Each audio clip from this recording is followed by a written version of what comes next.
আমরা 4:25 আমরা প্রথমে সংবাদ পাই যে পল্লী বিদ্যুতের যে ওয়ার্কশপে আগুন লাগে।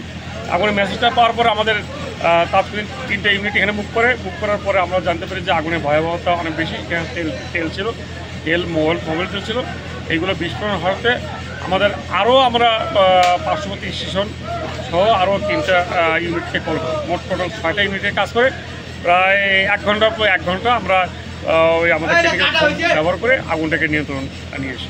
আর বর্তমানে এটা আগুন একেবারে নাই। এখানে বিদ্যুতের যে ট্রান্সমিটার মেরামত কারখানা এখানে খুবই গুরুত্বপূর্ণ স্থাপনায়, তো এখানে আগুন লেগেছে কারখানাতে।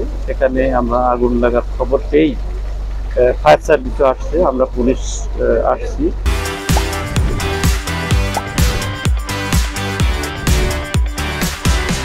আমরা আর্মি, পুলিশ, জনগণকে নিয়ন্ত্রণ করি এবং ফায়ার সার্ভিসকে যেন কাজ করতে পারে সে কাজের সুযোগ করে দিই।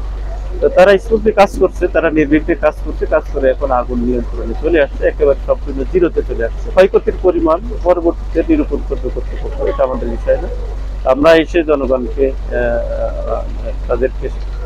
তাদের যে উচ্চপ্রা ভিড় ছিল, ফায়ার সার্ভিসের লোকরা কাজ ঠিকমতো করতে পারতেছিল না, আমরা সেটি আমি নিজে চলে আসছি, এসে দ্রুত সেটা ব্যবস্থা নিয়েছি, জনগণকে নিরাপদ দূরত্বে রাখছি।